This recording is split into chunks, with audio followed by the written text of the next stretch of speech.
अस्सलामुअलैकुम वरहमतुल्लाहि वबरकातुहू। आप देख रहे हैं यूट्यूब चैनल नून से नेकी। दोस्तों, सुन्नत इब्राहिमी की अदायगी के लिए जानवरों की आमद का सिलसिला जारी है। जब किसी इलाके में किसी अपार्टमेंट में गाय का दाखिला होता है तो ये मंज़र काबिल दीद होता है। आइए आपको भी ऐसा ही एक मंज़र दिखाते हैं। सभी अच्छे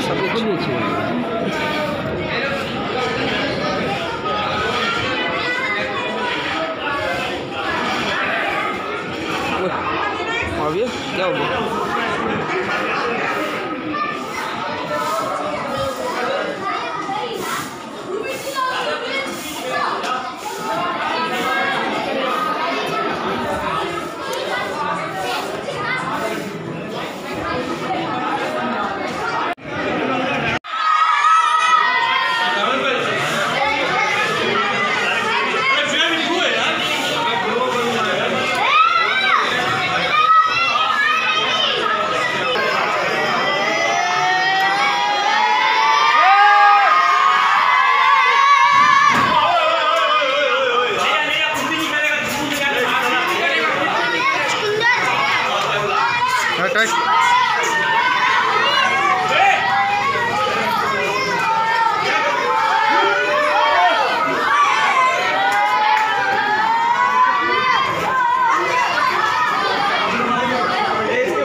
गिर जाएगा, मेरा मोबाइल नहीं है।